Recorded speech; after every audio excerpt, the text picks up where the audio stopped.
Ya, ini nanti tidak lama ya, saya beri waktu saya maksimal 30 menit untuk menjelaskan perihal komposisi ini. Ya, komposisi dalam street fotografi ya. Jadi ini adalah beberapa trik komposisi yang nanti bisa diterapkan dalam hunting street fotografi. Nah, pengantarnya ya, pertanyaan yang biasa nanti kita akan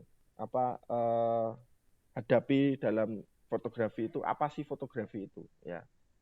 Dulu di awal saya sudah pernah jelaskan bahwa fotografi itu menggambar dengan medium cahaya. Ya, menggambar dengan medium cahaya. Tapi selain itu ada juga yang mengatakan bahwa fotografi itu merupakan seni melihat dan memilih. Ya, jadi pertama ini melihat, yang kedua ini memilih. Ya, jelas kita harus melihat, ya, melihat apa yang akan kita foto. Dan yang berikutnya adalah memilih. Ya, makanya fotografi juga disebut dengan art of choosing, ya, seni memilih. Kenapa kok memilih gitu ya? Karena objeknya itu sudah ada. Ya, objeknya sudah ada. Kalau kita memotret landscape itu misalnya gunungnya sudah ada, lautnya sudah ada, pemandangannya sudah ada.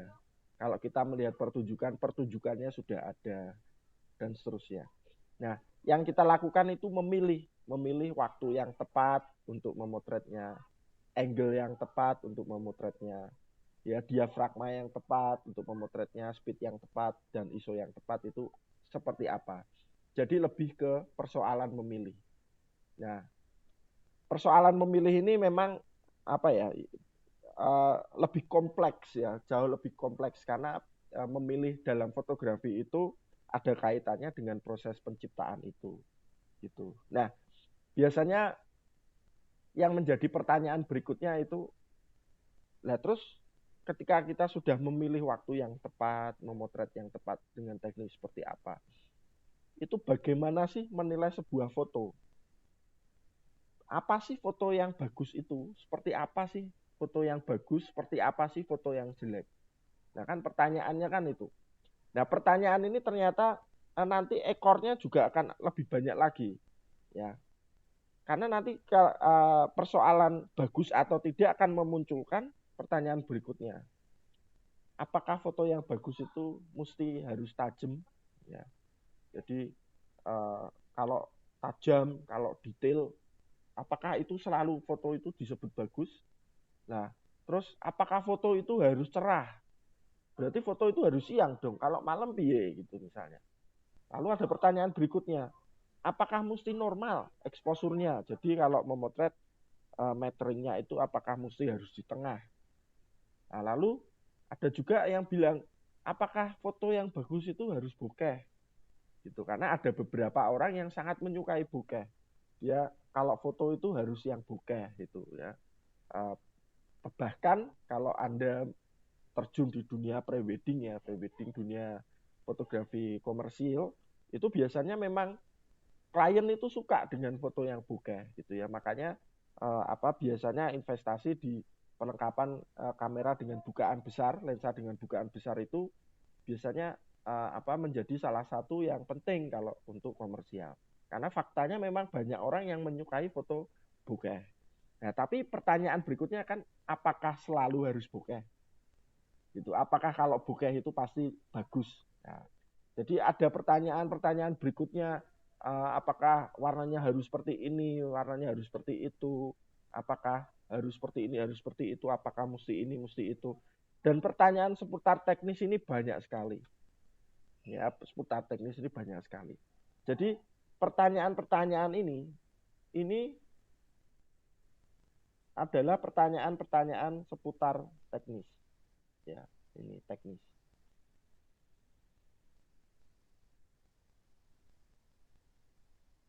Teknis. Ya, saya tidak mengatakan teknis itu penting, ya, tapi menilai sebuah foto ini kalau Anda pertanyaannya seperti ini baru tataran pertama, yaitu tataran teknis. Ya, tataran teknis. Nah, karena foto yang bagus itu tidak selalu teknis, ya, tidak selalu teknis. Nah, ada nanti membutuhkan aspek berikutnya, itu aspek-aspek yang bersifat non teknis, ya, kira-kira seperti itu. Nah, apakah itu? Nah, aspek non teknis. Nah, aspek non teknis yang akan kita pelajari hari ini adalah komposisi. Nah, komposisi itu salah satu cara menilai foto bagus atau tidak selain pertanyaan-pertanyaan tadi yang bersifat teknis. Nah, ya, apa itu komposisi? Jadi seni untuk menciptakan harmoni atau pembagian bidang dengan memanfaatkan berbagai elemen visual seperti garis, bentuk, warna, tekstur, dan lain-lain. Jadi komposisi itu adalah cara untuk menciptakan harmoni untuk kita membuat sebuah karya yang terdiri dari unsur-unsur visual tadi, garis, bentuk, warna, dan seterusnya. Nah, itu. Nah, apa saja elemen dalam komposisi? Nah, kadang-kadang kita untuk membuat komposisi yang bagus itu tidak butuh banyak elemen ya. Contoh kita mengeksperimen salah satu elemen komposisi yaitu garis. Ya, yaitu garis. Nah, ini adalah contoh kita memotret dengan bereksplorasi elemen garis. Nah, ini ya kemarin saya sudah jelaskan ini. Ya, tapi konteksnya kemarin adalah irama. Ya, kalau yang ini elemennya, tapi sama saja. Ya, ini garis. Nah, kemudian yang berikutnya itu bidang. Ya,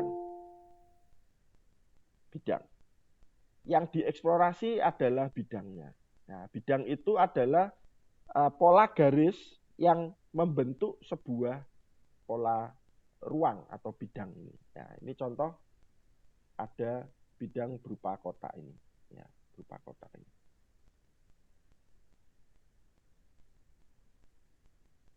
Nah, berikutnya ini juga ada. Ya. Ini ya, lingkaran-lingkaran ini ya. Nah, lalu ada tekstur. Nah, tekstur ini biasanya untuk detail kita membutuhkan diafragma yang sempit ya dengan lensa dekat, jarak dekat untuk bisa melihat tekstur dari sebuah kulit ini ya, kulit atau katakanlah kalau makanan ya ini seperti ada tekstur gula yang ada di biskuit ini. Ya, ini contoh, ini tekstur. Ya. Nah, lalu ada warna. Ya, warna. Jadi kadang-kadang kita hanya membutuhkan satu warna saja ya. Jadi untuk bisa memunculkan elemen warna ya yang dominan, yang menarik ya, sederhana tapi menarik. Nah, ini tadi unsur-unsur. Ya, itu tadi unsur-unsur. Nah, lalu kalau kita ngomongin komposisi itu bagaimana sih aturan dasarnya komposisi? Ya, karena kan komposisi itu dibuat supaya enak ya, artinya dilihat itu lebih enak, lebih keren, lebih cantik ya, lebih estetis macam itu. Nah, berikut ini adalah nanti ada beberapa trik yang kaitannya dengan komposisi ya untuk memotret di street photography. Nah, yang pertama ini adalah pengulangan bentuk. Nah, pengulangan ini kemarin sudah saya jelaskan di Nirmana. Ya, ini mungkin saya akan bahas sedikit aja untuk merefresh kembali materi kemarin ya. Yaitu bentuk yang diulang, yang di copy paste ya, yang diulang, yang di copy paste. Jadi dia membentuk sebuah yang namanya repetisi ya, yang namanya repetisi tadi. Nah, contoh kalau yang ini, nah ini kan ada bidang berbentuk kursi ini. Nah, ini kan berulang-ulang. Ya, ini kan berulang-ulang. Dan seterusnya, dan seterusnya. Ini kalau masih ingat, ini namanya adalah irama transisi. Ya. Transisi.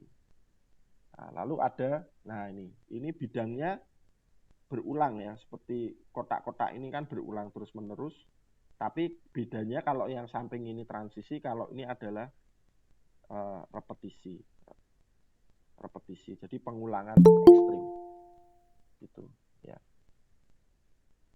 sebentar, ini ada yang masuk di Zoom. Nah,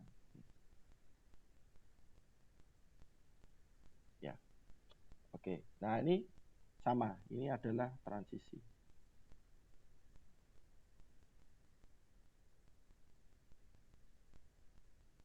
Ya. Oke. Nah, berikutnya ya, selain pengulangan itu ada yang namanya point of interest ya, atau POI.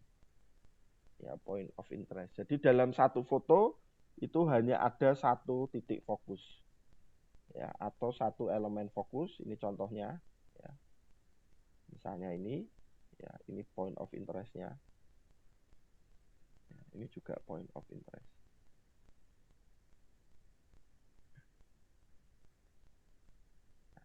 Point of interest. Nah, lalu berikutnya, nah ini sama point of interest. Ya, ini point of interest. Yang ini juga sama, point of interest. Jadi ada satu elemen di dalam sebuah foto, ya, itu dia sangat menyita perhatian jika kalau kita melihat sebuah foto tersebut langsung kayak fokusnya itu mata tertarik untuk melihat ke satu arah itu. Nah, itu point of interest. Nah, lalu berikutnya itu ada bingkai. Nah, ini bingkai ya. Bingkai. Jadi mencari objek di mana objek tersebut ditutup dalam sebuah area tertentu ya, bingkai. Nah, ini kita melihat di sini jendela ini adalah bingkainya. Nah, sementara ini adalah point of interest. Nah, ini adalah bingkainya. Bingkainya. Nah, ini juga sama ya. Ini jendela ini membentuk sebuah bingkai. Bingkai dan kakinya ini menjadi point of interest. Ya, kira-kira seperti itu. Nah, terus ada berikutnya lagi, trik berikutnya ya. Nanti ini sama, ini bingkai ya, masih sama ya, bingkai. Kelihatan. Nah, terus ada berikutnya arah pandang yang jelas. Arah pandang yang jelas itu membentuk semacam gerak semu ya. Jadi meskipun foto itu bukan objek yang bergerak, tapi ketika kita melihat di situ nampak seperti ada arah pandang yang jelas. Nah, ini contoh. Ya, ini ya. Ini seperti kayak ada arah pandang yang jelas. Ya. Nah, ini yang sebelah kanan ini foto saya ini. Nah, ini kan juga sama, seperti kayak ada arah pandang yang jelas. Ya. Seperti menuju ke atas gitu ya kira-kira ya. Nah, gitu. Arah pandang yang jelas. Nah, lalu aturan berikutnya, ya trik berikutnya itu ada yang namanya rule of third, ya aturan sepertiga bagian. Nah, aturan sepertiga bagian atau rule of third ini biasanya itu kita membutuhkan yang namanya garis bantu, ya atau rule yang kita aktifkan di dalam viewfinder kamera atau LCD yang ada di kamera. Nah, ini yang saya sebut itu tadi ya, fasilitas garis bantu yang ada di kamera. Ini semua kamera itu ada, teman-teman. Nah, yang dimaksud sepertiga bagian itu adalah komposisi di mana dia itu objeknya itu perbandingannya bisa letaknya, bisa besar kecilnya itu adalah 1:3.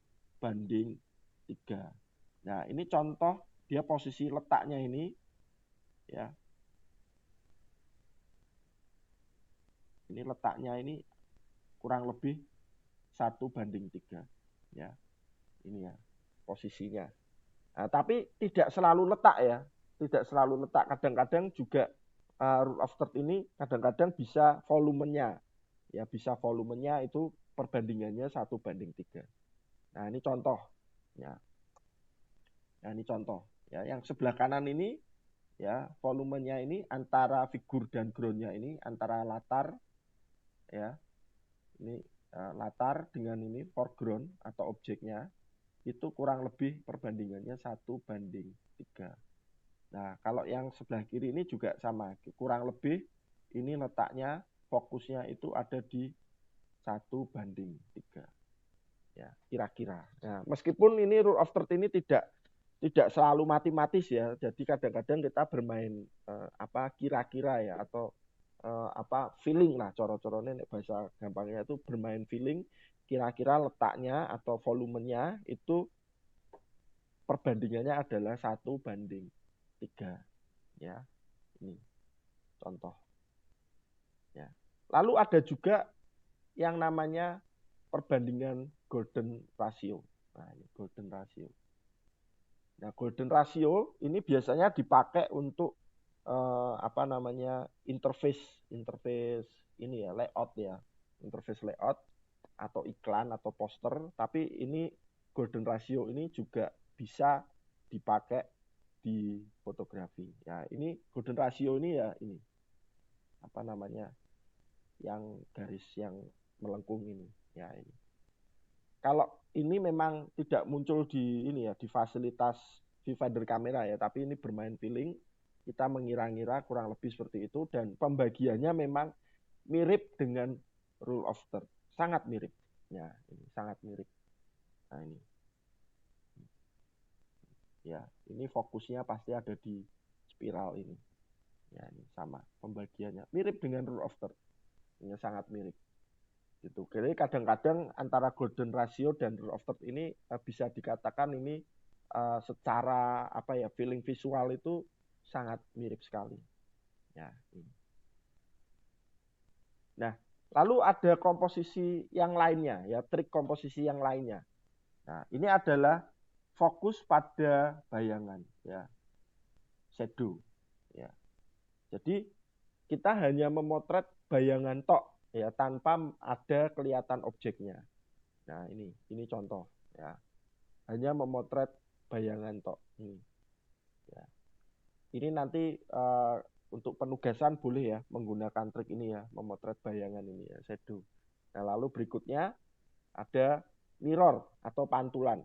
Nah, mirror atau pantulan itu berbeda dengan shadow ya. Kalau shadow itu adalah bayangan yang dihasilkan karena ada cahaya yang apa yang kuat, kemudian di bawah itu muncul sebuah bayangan siluet. Tapi kalau mirror itu belum tentu dia siluet. Ya, belum tentu siluet karena dia berupa pantulan seperti pantulan kaca. Ya, bisa juga muncul itu dari air ya, dari air. Nah, ini. Contohnya ini. Kalau yang sebelah kanan ini kita bisa katakan ini bisa mirror, bisa shadow. Ya. Nah, dia mirror karena dia pantulan dari air, tapi dia shadow karena dia siluet. Nah, karena tidak selalu pantulan air itu berbentuk siluet ya, belum tentu. Ya, gitu. Nah, ini mirror. Nah, ini kalau pas musim hujan ini bermain tips fotografi untuk mirror ini bagus ya. Bagus dan sangat mudah. Nah, lalu bisa juga gabungan dari beberapa komposisi. Jadi satu foto itu memiliki banyak komposisi. Ya, ini contohnya. Ya, ini contohnya. Ini ada banyak komposisi di sini. Yang pertama di sini ada POI. Ya, ini ada POI. Di sini ada POI. Ya. Lalu ini kita katakan ini bisa persamaan arah pandang atau arah gerak. Nah, lalu ini ada kita katakan ini pola apa namanya pola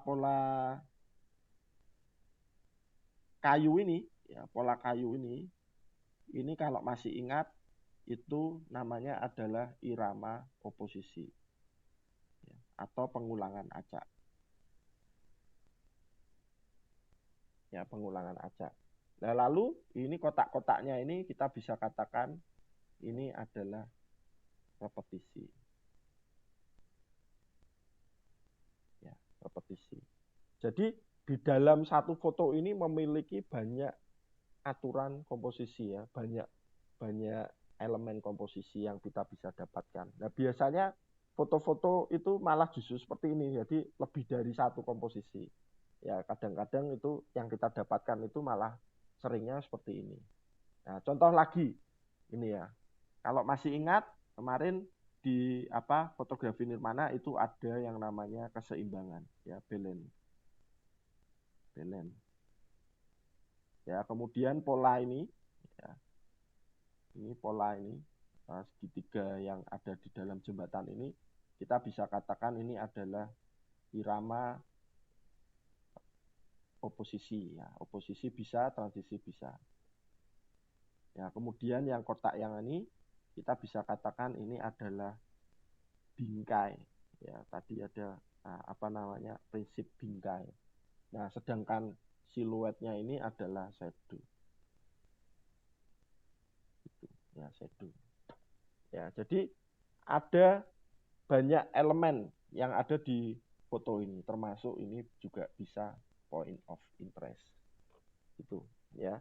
Dalam satu foto itu ada banyak elemen komposisi. Nah, ini contohnya. Ya. Nah, ini juga sama, ya. Di sini kita bisa katakan ini adalah point of interest, ya. Terus kemudian bingkai ini bisa kita katakan ini transisi, ya. Ini maaf, ini stylus saya error ini, ya.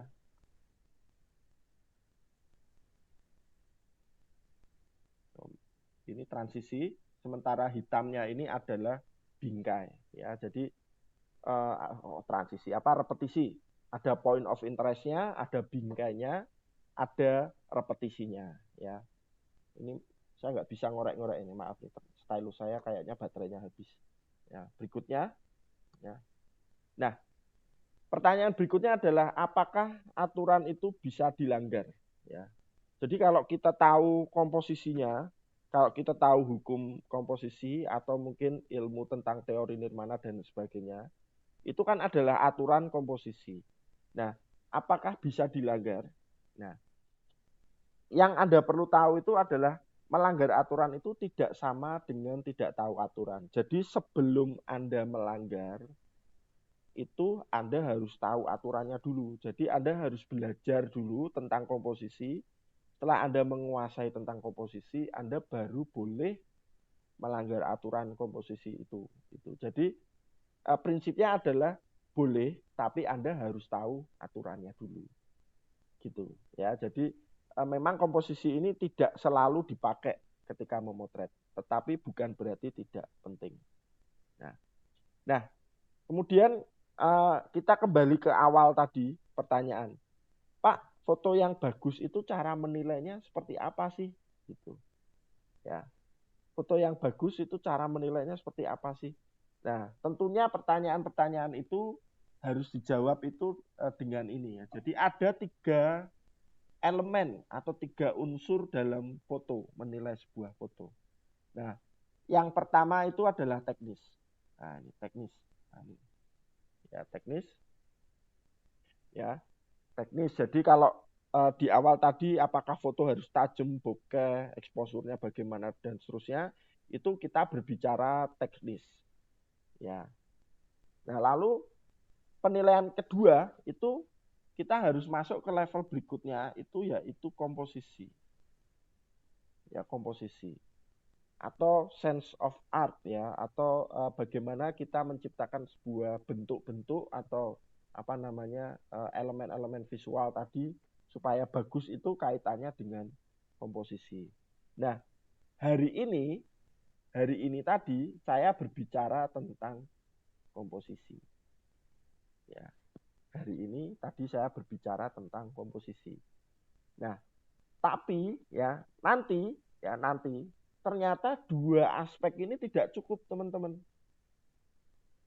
Ya, ternyata 2 aspek ini tidak cukup. Jadi untuk menilai sebuah foto yang bagus itu ternyata membutuhkan elemen yang ketiga, yaitu elemen konten. Apa itu elemen konten? Itu adalah nilai berita atau nilai konsep, atau bisa dikatakan cerita di balik foto. Gitu, ya. Nah, untuk yang ketiga ini adalah nanti pada saat UAS. Nah, nanti kita akan masuk ke ranah konten ini, ya. Tapi untuk hari ini kita akan fokus ada di nomor 2, ya, di nomor 2 ini, ya, gitu. Jadi kita hari ini fokus di nomor 2, tapi nantinya kita akan masuk juga ke elemen berikutnya, yaitu tentang konten atau nilai berita. Tapi itu nanti untuk UAS. Nah, yang tugas yang komposisi ya hari ini itu ini teman-teman ya. Jadi tugasnya itu membuat karya hidden design fotografi atau fotografi komposisi ya, komposisi dengan prinsip satu, dominasi atau point of interest. Yang kedua, repetisi atau transisi. Ya, kemudian yang ketiga, keseimbangan simetris atau asimetris.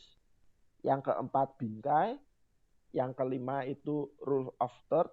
Yang keenam, golden ratio. Ketujuh, gabungan beberapa komposisi. Nah, dari 7 ini ya itu dipilih 4. Pilih 4 saja. Jadi pilih 4 dari komposisi itu ya. Nanti masing-masing itu ada satu foto. Jadi dari 4 yang dipilih itu masing-masing Anda membuat satu fotonya. Ya, nanti setiap foto itu diberi keterangan teknis ya. Ada diafragmanya berapa ya, speednya berapa, ISO-nya berapa, kameranya apa, lensanya apa, lokasinya di mana. Nah, ini ya. Kemudian objek yang difoto bebas. Ya, objek yang difoto bebas. Ya, Anda boleh memotret orang, boleh memotret pemandangan, boleh memotret produk atau apapun bebas. Kameranya, tekniknya juga bebas. Ya. Kameranya apa bebas, boleh pakai kamera besar, boleh pakai kamera pocket, bahkan kamera HP pun boleh. Ya, nanti 4 foto itu digabung jadi satu format PDF, dikumpulkan minggu depan. Ya, dikumpulkan minggu depan, itu tanggal 17, maksimal jam 12 malam. Di Kulino, ya, di Kulino. Jadi, tugasnya itu membuat karya fotografi dengan komposisi pilih 4 dari 7 ini. Kira-kira seperti itu. Ya. Nah, kalau ada pertanyaan, monggo silahkan. Untuk pertanyaan nanti kita akan lanjut di Jimit. Untuk yang slide ini akan saya tutup ya. Saya izin untuk menutup.